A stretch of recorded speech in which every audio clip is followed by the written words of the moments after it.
a lot of conflict I'm noticing, or just friction in companies, comes down to this difference between externalizers and internalizers of how they handle things.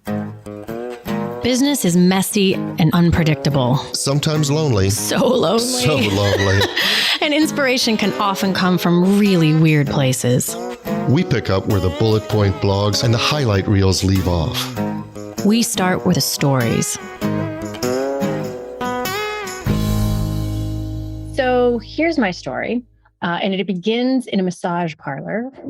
It's not a parlor. Right. Isn't it funny? If you add the word parlor, it sounds so seedy. It's actually a very respectable massage. It sounds 1920s also. Massage parlor. Yeah. You can start calling me broad and Dame. yeah, dame. Okay, so it has to do with massage. I was sort of laughing about telling this story, thinking of when we did that used panty industry episode, I should say, which we never published. Right. But if you're in the Facebook group, you can get that. Hint, hint, hint. Or you can text us at 410-632-6894, and I will personally send you a link. But similarly, Send you the episode. Send you a link. Send you the episode. It's a link to the episode, Yeah. Elliot. It's not pedantic. I wanted to clarify what So you're sending. as I considered doing this episode, I had similar giggles, I'll say. So quick background so that this makes sense. I have a very mild form of a genetic disorder thingy called EDS, which makes my joints hyperflexible. I have a pretty severe lack of connective tissue. If you can see the video, like my thumb twists in ways that thumbs aren't supposed to twist. My joints are very super bendy, which, as my orthopedist said, makes you a rock star in yoga class, but is a problem for stability and whatnot.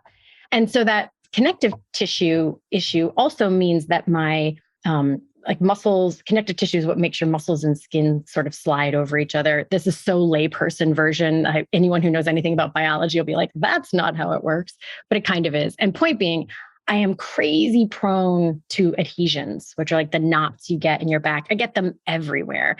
And, but now I know what they are and I know how to get rid of them. And part of that is I do regular massages. And I had this guy who was amazing at deep tissue massage, who knew how to find the things and make them go away. And he just disappeared from the planet. So I've been testing out new people.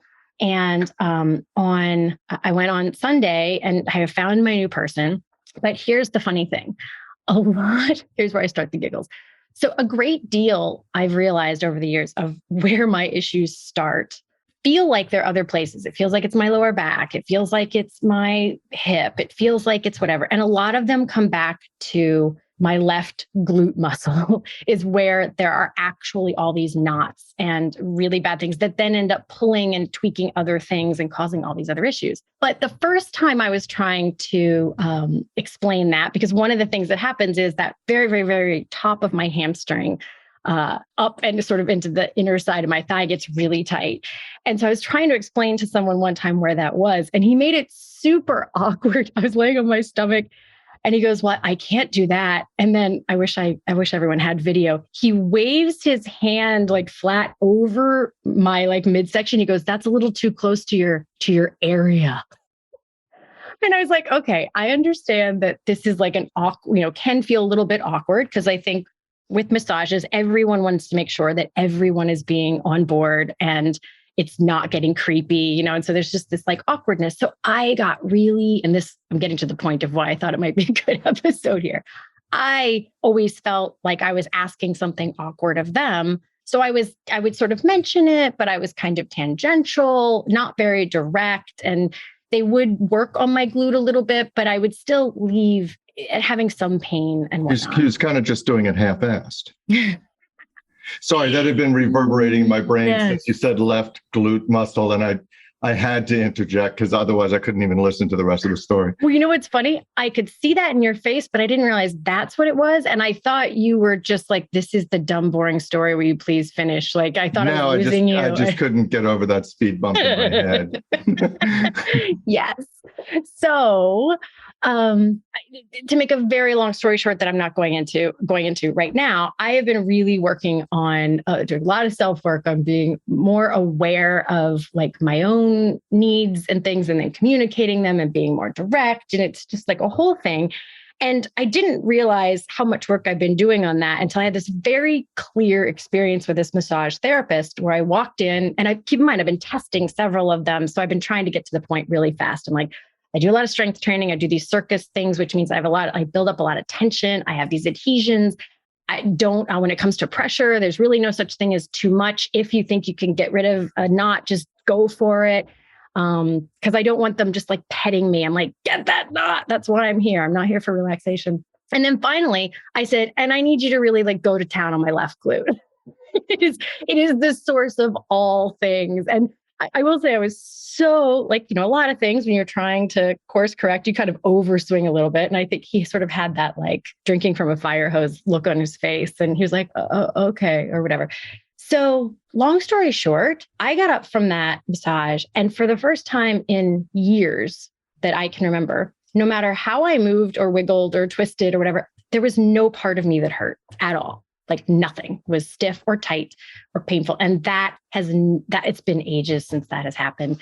And it sounds so like kindergarten level wisdom to have an episode about like ask for what you want and need. Like it feels like such a basic level kind of thing that I shouldn't have to say and I shouldn't have to be learning at the age of 48.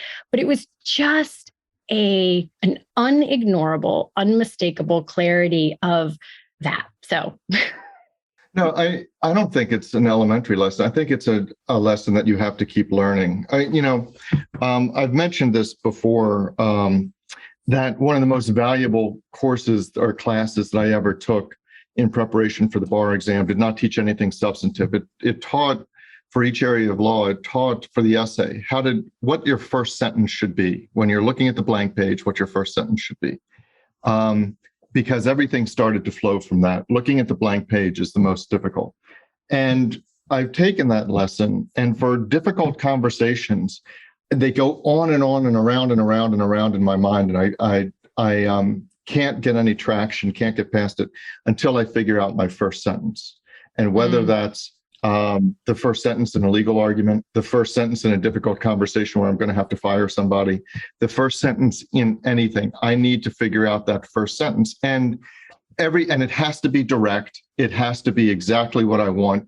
And then all of the other hems and haws and being socially polite and etiquette and all that stuff can follow from that. After. So are you suggesting I should have started with go to town on my left glute? Yeah, I'm saying, yes, I'm saying that you had to, what I'm suggesting is you come up with a sentence that said, this may be awkward, but this is what I know. This is what I need. And if you can't do it, we can discuss it. But yeah, in order to accomplish what I need to get accomplished, you've got to go to town on my left glute. Here's why. And then that's it. But you have that sentence. That's interesting. And doing that first. And do that first. And I have gotten better at it, but I practice it. And I will tell you that I don't mean to get into too much of a tangent, but I promise this is relevant. So one of my public speaking students asked to come see me, and she had graduated 4 or 5 years ago. But she asked to come and see me because she had a very difficult situation. She actually was going to court and will be going to court this week to get a restraining order against a parent. Oof. And she was very nervous about speaking up in court because it's a highly emotionally charged issue. Court is very unfamiliar for most people anyway. Sure. I mean, even to talk about why you shouldn't be getting a speeding ticket is intimidating, but for something like that, there are high stakes. And what we practiced, we took a walk on the rail trail just to go through this. And what we wound up practicing after I talked to her about what was important was the first 2 lines.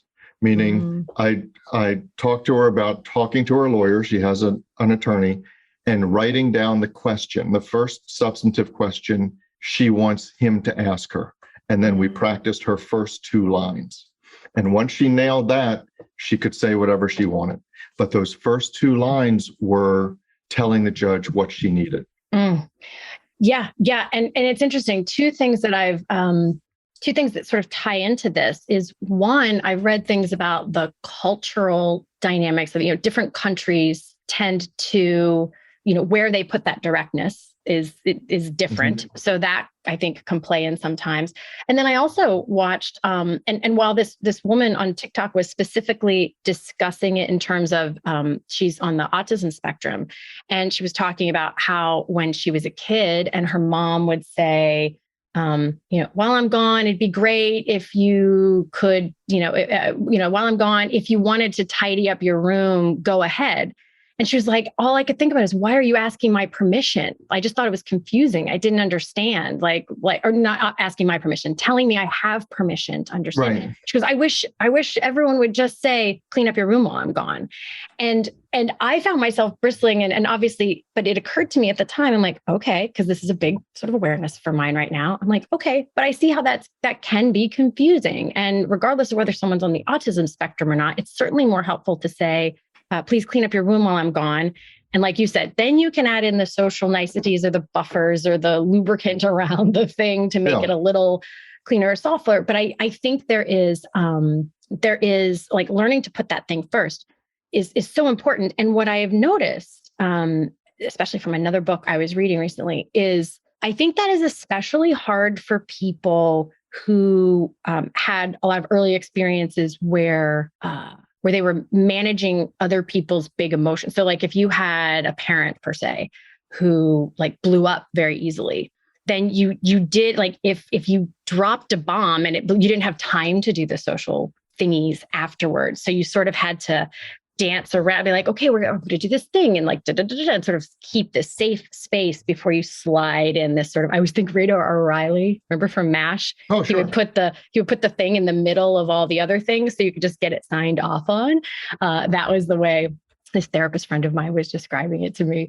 So I do think there are a lot of patterns, but why this isn't just a personal development issue, obviously. I mean, I'm bringing it up in that context, but there's nothing about work and leading that doesn't involve, identifying what is needed, whether it's for you personally or for the company, asking for what is needed, negotiations, as you know, like a big level mergers and acquisitions is nothing more than a gigantic sized version of identifying what you need, which is the first step. Like we talk about remedial work on this stuff, just even notice what you need. Like it took me a while to even realize that, that what I needed is that glute work done. I just knew I had, so you got to realize it. And not only from a knowledge standpoint, but an awareness standpoint, and then be able to speak to it. But that's what, mergers and acquisitions are, or all sorts of things. Well, it's any kind of mandate. I'll tell you that I was on a conference call last week with, there were companies that are affiliated, but in two different states. So president of state one, president of state two, and then their chief operating officers. And what we were talking about was something you and I were just talking about before we hit record, which were vaccine mandates, because that's one of the big issues. And so the president of state one was asked, one of the management team said, so are we going to install a vaccine mandate that everybody has to be vaccinated in order to work here? And the president of state one said, I think that's what we're going to do. And then the COO, who had been with them for a long time, said, no, what I'm asking is it what we are going to do? Not what you think. I want to know, because this is the time we have to decide. Is it yes? Because I can't go back to my people and say, Jim thinks this is what we're going to do. I need to go back and say, this is what we're going to do, or this is not what we're going to do. So what are we going to do? And it was just an interesting exchange. And they were laughing. They'd worked together for a long time. They were laughing. But I know that person who's the president of the organization, it's not that he was raised in a home with big emotions or whatever. He was raised in an exceedingly polite home, just one of these patrician, whatever. And everybody is very, very aware of making the other person uncomfortable. And so you don't say this thing, you're like, well, you couch what you want to say. It reminds me, I think the best scene that shows this was in Barry Levinson's Diner. I have not seen it. Oh, it's a great scene. So they're in the diner, and one of the characters. There's a diner in this. There is. Huh. Spoiler. Wow. Diner. Okay. Now I don't need to watch it. I think it was Paul Reiser, but I'm not sure. But anyway, they're sitting across in a booth, and Paul Reiser says, or one of the characters says, "Hey, You gonna eat those fries? And the guy says, do you want some fries? Ask me for some fries. I go, no.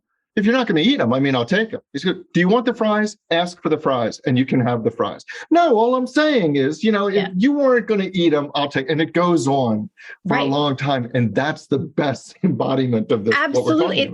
It's the accommodating, it's the people pleasing, accommodating, and it comes from a good place. I mean, I think that's what's so tricky about that is you're trying to be, like, if I was dying of hunger in that situation, I might just ask for the fries. If I kind of want a fry because it's kind of, just like it's a more of a, I wouldn't mind because it's a fry, and who doesn't want, I don't think I've ever sat across the table from a plate of fries and not thought I could eat a couple of those. Does it rise to the occasion of saying like, I want a fry? Like I'm not going to be upset if I don't get it. And so I think those choices of when does something rise to the occasion of it being a direct want versus truly like, if you're not going to eat them, I'm happy to eat them. But if you are, then I'm just as happy to not eat them. Like, I do think that is a real circumstance, but it's interesting. And I always feel this is again, going to sound like a tangent, but it's not. When we first moved into this house, I had all of the books. It was before I had an office, and we had this big bookshelf in our living room, and I had all my books out there mixed in with all of Paul's books. And, one day he said to me, he was like, I don't mind all your books out here. He said, but if somebody was just like standing here looking at them, I'd be conscious that it seems like you or we or the kids have like every kind of problem there is in the world. Because I love whenever someone says, oh, this book was really helpful to me, even if it's not something I directly have experience with or have a need for, I love to read it because I'm like, I encounter people who have those kinds of issues. And I just love taking apart like what makes people tick and what gets in their way and whatnot.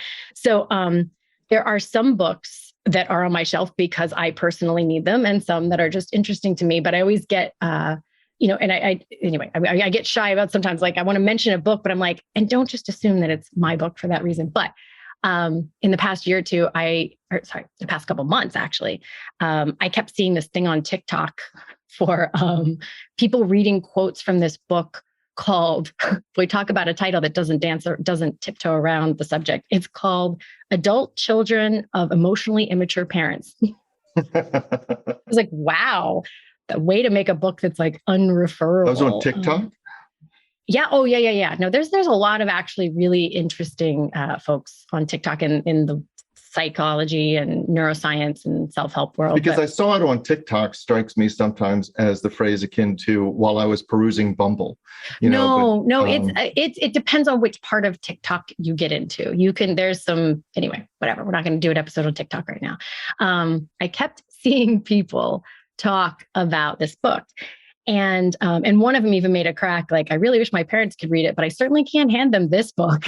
No. Like, they should put a different cover on it with all the same content. But the reason I was getting to it is much like you said, there's big emotions, there's like incredibly polite where just nothing gets said. Yeah. Like a lot of these sort of circumstances, and this isn't, I would actually offer that everybody's parents were emotionally immature, because everybody's parents were probably in their 20s, and who's emotionally mature in their 20s.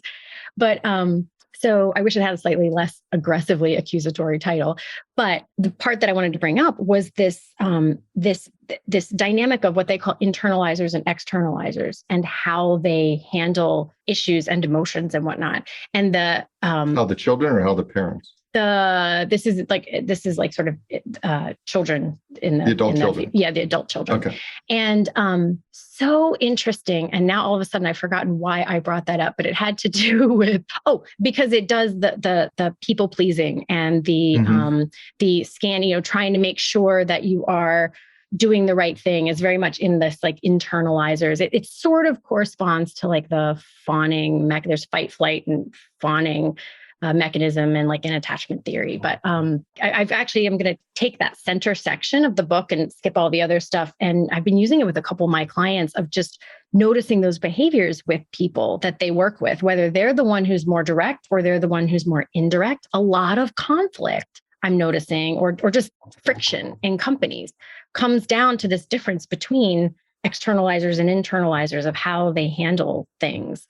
And it's different than people being internal processors. Like it's not necessarily corresponds to that. And I don't need to get into all the details of it, but there's just this, the sort of indirect versus direct paths that when they are mismatched, it creates a lot of that awareness that I'm sort of babbling here. So it strikes me, and from somebody who hasn't read the book, but just listening to your description, it seems that the danger with having an internalizer and an externalizer paired is that everything on the surface would seem like it was pretty copacetic and pretty much working until... Except when it's not. Until it doesn't. Until the internalizer realizes that they haven't expressed things going along. So it seems like they're blowing up all of a sudden or something goes wrong. Right. And like a fuse has been lit a long time ago and now it's blowing up. And I'm going to have to really focus on that. I think that's a really interesting point. It's super interesting because externalizers will like have their emotions in the moment and they all come out. And then internalizers just like, and then sort of sits with it for days. And for the externalizer, it's over. They're done. Yeah. I'm not overdone. I mean, it's not like they've totally forgotten about the thing, but they're not holding it. They're not buzzing from it in the same way because it's out and it's not in. Well, and the other part of it, as I suspect, is that you could be a natural internalizer, or you could be an externalizer that's forced into a position where you have to be an internalizer because you're in a junior position, or you're in a position where you aren't free to actually, which is also emotionally stressful. It's written in a way that it takes pieces from a bunch of different things and just makes so much sense about where conflict comes from. I'm not recommending to my clients that they read the book, but there are snippets from it that I've been using, and it's been really, really useful and interesting. And then of course it's all about what do you do with that information, which I'm just sort of playing around with. I don't have all the wisdom in the world on that one just yet, but I will say my left glute doesn't hurt. So and I was going to get back to that. So it seems to me, to get back to the story, that, and correct me if I'm wrong, but you, at least in that situation, were an internalizer that had learned to, or taught yourself to strategically employ externalizer strategies. Kind of. That's so you're not wrong. Except, the way it's a little more nuanced than that in the book. But you're not entirely wrong for the level of which we are using that book as a tool. Yes, but I do think it's the what I was talking about before is that just awareness, because externalizers are no more, they're also like longing for some of the same things that internalizers are, and their strategies aren't any more helpful. I guess they both come with, they're sort of two ends of a spectrum of two different reactions to the same thing, and both come with problems, both come with issues that leave them still not getting what they need and want. And so for both versions have to, in some ways, pull from the other, but it's more about noticing where that strategy actually doesn't get you what you need and want, and climbing sort of more towards the center, kind of. Again, I'm vastly oversimplifying. No, and that's fine, because I will tell you that the highlight of this podcast episode for me, at least, was frankly a woman telling me that I'm not entirely wrong. Happy day, Elliot. Happy day. So that's our story. But the discussion doesn't have to end here. No, it does not. In fact, we don't want it to. No, we don't.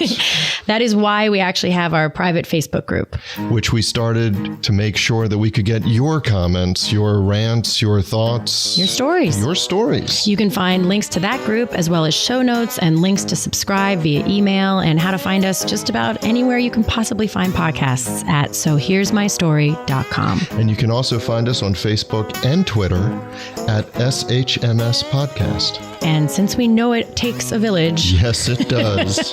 We'd like to thank our village, our super talented, incredibly patient team. And occasionally snarky team. Yeah, but in the best of ways. In the best of ways. Snarky. Yes. Good mockery. So a huge shout out to the people who actually help us produce our show. First, our sound engineer, Tom Hansen. Thanks to Christy Schmier for our brilliant show notes and all the other fantastic writing she does for us. And to Taylor Mathauer for doing just a little bit of everything. Including wrangling us. Which is no small feat. No, it's not. This is Jody Hume. And I'm Elliot Wagenheim. And you've been listening to So Here's My Story.